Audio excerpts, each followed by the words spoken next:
ஸ்ரீவைகுண்டம் தாலுக்காவுக்கு கடந்த ஒரு 6 மாதத்திற்கு முன்பு வந்த பொழுது நீங்கள் எல்லாம் வந்து ஒரு கோரிக்கை கொடுத்துருக்கீங்க. அதுதான் வந்து இந்த பஸ் எல்லாம் வரமாட்டேங்குது அப்படின்னு சொன்னாங்க. சரி, இந்த பஸ் வர மாட்டேங்குதுங்கிறத வந்து போக்குவரத்து துறையுடன் வந்து செக் பண்ணுற பொழுது அது ஒரு சரியாக வர்ற மாதிரி தெரியல. அதாவது சொல்லும் தகவல்கள் வருகிறதுன்னு அவங்க சொல்கிறாங்க, நீங்கள் வரலன்னு சொல்கிறீங்க, வரலன்னு சொல்லி மாற்றி பல வருஷம் சொல்லிட்டு இருந்தால் இதாக இது என்னதான் உண்மை தன்மைன்னு நானே கண்டுபிடிக்கலாம் அப்படின்னு சொல்லிட்டு ஒரு நேரத்தில் ஒரு இடத்துல நின்று செக் பண்ணி பார்க்குற பொழுது அது உண்மையாக பல சிலது வந்துச்சு, சிலது வரல. இப்படி குழப்பமெல்லாம் இருக்குது. இதில் நம்ம இயல்பாக வந்து நம்ம மனிதர்களுக்கு எல்லாமே வேகமாக போகணும், விரைவாக போய் சேர்ந்துடணும் அப்படிங்கிற ஒரு எண்ணத்தின் காரணமாக தான் இந்த மாதிரி எல்லாம் பண்ணுறாங்க. இப்போது ஸ்ரீவைகுண்டத்தூரில் எல்லா பஸ்ஸிலும் வந்துட்டு போனதுன்னு சொல்லியிருந்தீங்களா சொன்னீங்க. இப்படி பஸ் வந்துட்டு போகிற பொழுது இதுக்கு பின்பகுதியில் இருக்கக்கூடிய அந்த ஊரை சேர்ந்த மக்கள்லாம் வந்து எங்களுக்கு இதனால 15 நிமிடம் தாமதமாகுது, எங்களை வந்து நேரடியாக போவதற்கு சில பஸ்ஸுகளுக்கெல்லாம் இது எக்ஸம்ஷன் கொடுங்க அப்படின்னு தொடர்ந்து கேட்டுகிட்டே இருக்கிறாங்க. ஸோ இப்போ அவங்ககிட்ட கேட்குறது, ஒருவேளை நீங்கள் எல்லாம் வந்து ஸ்ரீவைகுண்டத்தில் குடியிருந்தீங்கன்னா நீங்கள்லாம் ரொம்ப பாதிக்கப்படுவீங்க இல்லையா?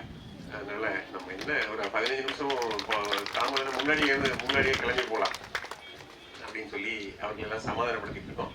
இருந்தாலும் மனித வாழ்வில் வந்து வேகமாக போகணும், விரைவாக போய் ஏதோ சாதிக்கணும் அப்படிங்கிற எண்ணம் இருக்கிறதுனால எல்லாரும் ஃபாஸ்ட்டாக போக ட்ரை பண்ணுறாங்க. அதனால ஏற்படுற சிக்கல்னால தான் இந்த மாதிரி பஸ் எல்லாம் கொஞ்சம் கொஞ்சமாக அப்படியே போயிட்டு இருக்கு. இப்போதைக்கு அது ஒழுங்குபடுத்தி ஓரளவு வந்துட்டு இருக்குன்னு நினைக்கிறேன்.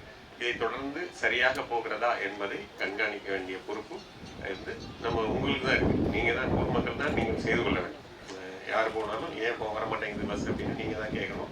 நீங்கள் கேட்டால் பஸ் வந்து கரெக்டாக வந்துடும். அதே மாதிரி பஸ் வந்துட்டு போகிறதுக்கான வசதிகளையும் உங்கள் ஊர்களுக்குள்ள நீங்கள் ஏற்படுத்தி கொடுக்கணும். உள்ளே வந்து பஸ் வந்து வெளியில் வர்றது முடியாமல் மாட்டிக்கிட்டு சிக்கலில் ஏற்படுத்தி போக்குவரத்து சிக்கல் எல்லாம் நிற்கக்கூடாது. அந்த மாதிரி நீங்கள் ஏற்படுத்தி கொடுக்க வேண்டும். ஸ்ரீவைகுண்டம் என்பது ரொம்ப பழமையான, மிக ஒரு 1500 ஆண்டுகளுக்கு முற்பட்ட மிக பழமையான ஒரு ஊர். அங்கே மிக்க கோயில் இருக்கின்றது. பல இதனுடைய நம்ம ஒரு வட்டத்தினுடைய தலைநகரமாக செயல்படுகிறது. அந்த ஊருக்கு வந்து பஸ் வந்துட்டு போகிறதுங்கிறது உண்மையிலே அது எசென்ஷியலான ஒரு அந்த பஸ்ஸை வந்து ஏற்படுத்தி கொடுப்பது என்பது இன்னும் பெரிய பாராட்டுக்குரிய செயலாக நான் கருதவில்லை. அதை செய்து கொடுக்கிறது வந்து நம்மளுடைய கடமை. ஏன்னா அந்த பர்மிஷன் கொடுத்து எல்லாருக்கும் பஸ் பர்மிஷன் கொடுக்க வேண்டிய ஆஃபீஸரே வந்து கலெக்டர் தான். கொடுத்த பர்மிஷனை கரெக்டாக தான் பயன்படுத்துகிறாங்களான்னு பார்க்க வேண்டிய பொறுப்பு எனக்கு இருக்குது. அந்த விதத்தில் அது வந்து ஒரு சாதாரண செயலாக தான் நான் கருதுகிறேன். நீங்களெல்லாம் பாராட்ட சொல்வதற்கு வந்து ஒரு மாபெரும் செயல் என்று என்னால் ஏற்றுக்க முடியாது. அதை விட மாபெரும் செயல் என்றால் இது போன்று நீங்களெல்லாம் ஒன்றிணைந்து இந்த ஆறுகளை எல்லாம் சுத்தம் செய்து இதில் மரமெல்லாம் வளர்த்து, அதுவும் குழந்தைகள் எல்லாம் வந்து நான் விதைப்பந்து செய்கிறேன், நான் வந்து மரம் வளர்க்கிறேன் அப்படிங்கிற மாதிரியான முயற்சியெல்லாம் ஈடுபடுவதுதான் இதுதான் மாபெரும் செயல். எனவே இதுதான் பாராட்டுக்குரிய செயல்.